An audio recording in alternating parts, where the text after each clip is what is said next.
It's got to the point that I don't even care. I got so many dudes that I don't even wear. Hey! What's up? Welcome back. My name is Artin, for the people that haven't seen my account before. And today is day one of starting my clothing brand. This is the first episode, so let's get into it. Let's go. If any of you guys want to hit me up, if any of you want to have a chat or DM me, my Instagram is right there. So don't be afraid to hit me up.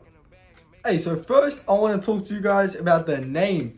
What we picked for the brand. I got a bunch of sticky notes over here. I'm going to put them right up there. I'm going to take a photo of them. So originally this was meant to be a basketball clothing brand. That's why all these names that you see on screen, like MVP Vision, Visual Hoops, Networthy, Hoop Hearts on. Hey, as you can tell, I wasn't great at coming up with names, but hey, that don't matter. That don't matter. Yeah, so as you can tell, it was originally meant to be more of a basketball brand. But hey, some of these names weren't even that bad at the end. Mismatch, Ball Don't Lie. Some of these weren't actually horrible. Hoop Hearts. Hey, it's currently 9 p.m. I'm meant to be asleep. This is past my bedtime. I'm an early waker, you know me. Anyways, the name that we came up with for this clothing brand, it took me ages. I think a couple weeks at least. Maybe 2 weeks. So yeah, the name that we came up with is Off the Grid. I'm going to talk about the brand meaning for this brand. Basically, the brand meaning for Off the Grid is for young people chasing success and chasing their goals, but sort of feeling like they don't fit in with the rest of the people and just they don't feel like they fit in with everyone. That's why it's sort of off the grid. So I basically came up with that name on a call with my friend, and it connected with the brand meaning I sort of wanted to embrace. So ever since then, it's just stuck with me, and here we are, episode 1. So the brand logo, I really want to talk about the brand logo because this one took me even longer. This was a worse procedure than coming up with their name. This whole process of coming up with a logo took me 4 weeks. I got the timeline. Look at that. Look at the date on that. That's when the first logo production started.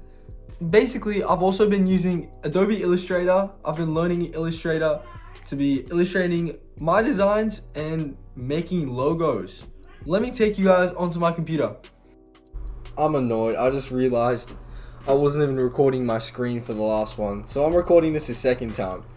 Basically, this was one of the first logo designs I had for Off the Grid. As you can tell, not the best. Then here's when I was learning some new things. That's why this one says live your life. You know, just playing around with a bunch of tools.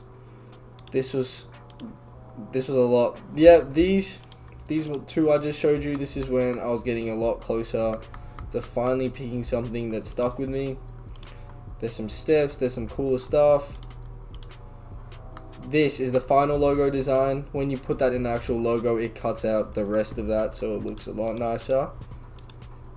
Mock up. More tries of a logo. This is when I tried having a cool compass. Haven't really used it in any of my designs. Oh, okay. This was one of the first designs I made. This was even earlier than the Off the Grid one I showed you just before. Because you see how this one's Ball Don't Lie? This was originally the name that I decided to go with. And yeah, probably good that I didn't. This was some more stuff with globes. Just whatever they are. There's characters, like a guy falling. I traced him. I'm not sure if I showed this one, but yeah, just some cool stuff I made. Oh, I didn't show you guys this one. Eagle. I don't know what I was thinking. Cloud. More eagle. And yeah, that's basically the whole process. Don't think this did not take a long time, because this took 4 weeks. As I showed you guys the date. This whole process. Hey, and that process took me a full 4 weeks. Imagine staying on Illustrator for 4 weeks straight, designing, even though you're not a creative person. I was cooked. Of course, there were brands that gave me inspiration for the logo design. So I'm going to show you guys a few of the brands that I thought had some unique logos. You might be familiar with some of these brands. All these brands had a unique logo that actually caught my eye. So many other brands just use a black and white logo, which doesn't really stand out from everyone. I also made a little mood board on Canva. I got a bunch of these pictures from Pinterest because Pinterest just has some good photos you can take. So I just made these just for a little bit of inspiration. And I'll quickly go through my expenses. I haven't really spent much, but to buy a mock-up pack, and if you don't know what a mock-up pack is, Google it. It's just a bunch of basically outlined pictures of clothing that you edit. That's my best definition of it. So basically, I bought a mock-up pack for 43 Australian dollars, and that's all so far. Yeah, that's it for episode 1. That's all I did. I mean, there was a lot to unpack there, but I try to make it as short as possible. So yeah, if you enjoyed that video, make sure to leave me a like. Definitely subscribe, and if you need to check out my Instagram, if you want to DM me right here, I'll also put it in the description. So be ready for episode 2. Love you guys.